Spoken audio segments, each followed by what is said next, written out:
তো আজকের ভিডিওতে আমি দেখাবো আপনি কিভাবে আপনার ইউটিউব চ্যানেলটার মনিটাইজেশনের জন্য আপিল করবেন। তো চলুন ভিডিওটি শুরু করি। আপনি আপনার ফোন দ্বারা আপিল করতে চাইলে আপনি আপনার ফোনের ইউটিউব স্টুডিওতে গিয়ে আর্ন তারপরে আপিল নাও এখানে ক্লিক করবেন এবং পরবর্তী স্টেপগুলো হুবহু একই রকম। তো আমি কম্পিউটার দ্বারা করছি। আপিল করার জন্য আপনার যে জিনিসটা প্রয়োজন হবে, 1 নম্বর আপনার একটা গুগল অ্যাডসেন্স অ্যাকাউন্ট থাকতে হবে। আর যদি আপনার গুগল অ্যাডসেন্স অ্যাকাউন্ট না থাকে তাহলে কিভাবে গুগল অ্যাডসেন্স অ্যাকাউন্ট খুলবেন এ সম্পর্কে কিন্তু আমার একটা ভিডিও রয়েছে।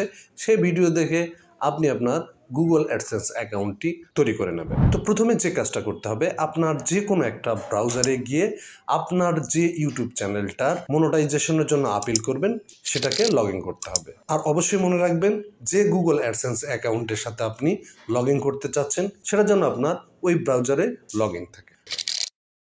এখানে আর্ন নামে একটা অপশন দেখতে পারবেন, এই আর্নে আপনি ক্লিক করবেন। করার পরে এরকম একটা ইন্টারফেস আসবে।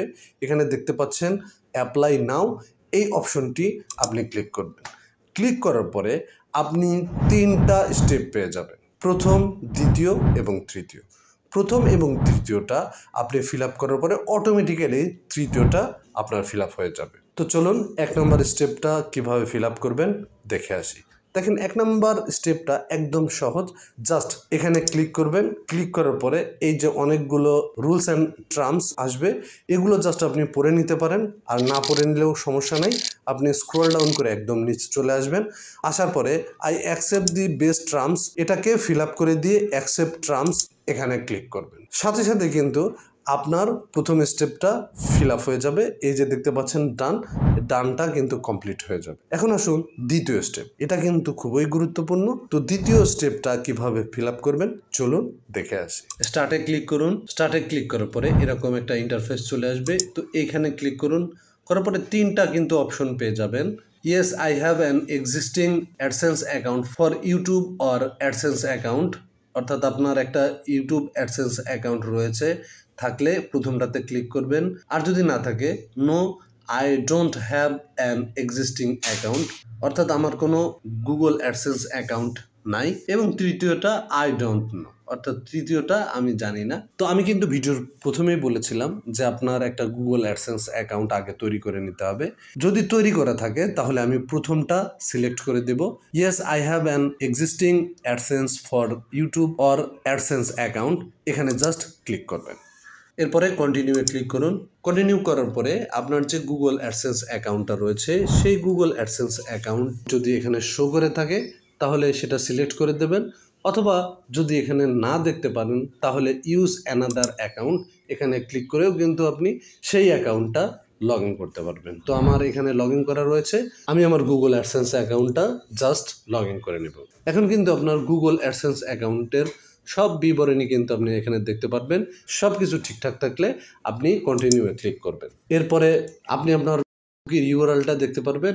এরপরে সেট আপ অ্যাকাউন্ট এখানে জাস্ট ক্লিক করুন। ক্লিক করার সাথে সাথে আপনার ফোন নাম্বার দ্বারা ভেরিফিকেশন করতে বলবে। তো আমি এখানে টেক্সট মেসেজ এখানে ক্লিক করলাম। ক্লিক করার পরে এখানে যে সেন্ড রয়েছে এই সেন্ডে জাস্ট ক্লিক করব। ক্লিক করার সাথে সাথে আমার যে ফোন নাম্বার রয়েছে ওই ফোন নাম্বারে একটা ওটিপি যাবে, সেই ওটিপিটা এখানে বসিয়ে দিতে হবে। এরপরে সাবমিটে ক্লিক করব। এরপরে আপনার গুগল অ্যাডসেন্স অ্যাকাউন্টে কিন্তু চলে আসবেন আপনি। এরপরে আপনি আপনার গুগল অ্যাডসেন্স অ্যাকাউন্টে সরাসরি লগ ইন করতে পারবেন। যদি আপনার গুগল অ্যাডসেন্স অ্যাকাউন্ট নতুন হয়ে থাকে তাহলে কিন্তু আপনি এই অপশনটা পাবেন না, একদম সরাসরি আপনার গুগল অ্যাডসেন্স অ্যাকাউন্ট শো করবে। তো আমি এখানে রিঅ্যাক্টিভে ক্লিক করলাম। ক্লিক করার সাথে সাথে আমার কিন্তু এটা ইন প্রসেস এই অপশনটি কিন্তু চলে এসেছে। এখন আপনাকে দ্বিতীয় স্টেপে 2 থেকে 3 সপ্তাহের এরা সমান নিয়েছে। 2 থেকে 3 সপ্তাহ কিন্তু আসলে লাগে না, তাতে একদিনের মধ্যেই কিন্তু হয়ে যায়। এই যে দেখতে পাচ্ছেন আমার কিন্তু আমি প্রায় 6 ঘন্টা পরে এটাকে লগ ইন করেছি। লগ ইন করার পরে congratulation you are YouTube partner এটা কিন্তু চলে এসেছে এবং অটোমেটিক্যালি তৃতীয় স্টেপটাও কিন্তু কমপ্লিট হয়েছে। এরপরে আপনার ট্যাক্স ইনফরমেশন সাবমিট করার জন্য বলবে। তো কিভাবে ট্যাক্স ইনফরমেশন সাবমিট করবেন এ সম্পর্কে কিন্তু আমার একটা ভিডিও রয়েছে, সেখান থেকে আপনি দেখে আসতে পারেন। এখানে ডিটেলসে কিন্তু আলোচনা করা হয়েছে। মনিটাইজেশন অপশনটি অন করার পরে কি কি সেটআপ দিতে হবে সে সম্পর্কে ভিডিওটি দেখতে চাইলে আমার ডেসক্রিপশন বক্স দেওয়া লিঙ্কে ক্লিক করুন। তো আজকের ভিডিওটা এ পর্যন্তই, দেখা হচ্ছে পরবর্তী ভিডিওতে।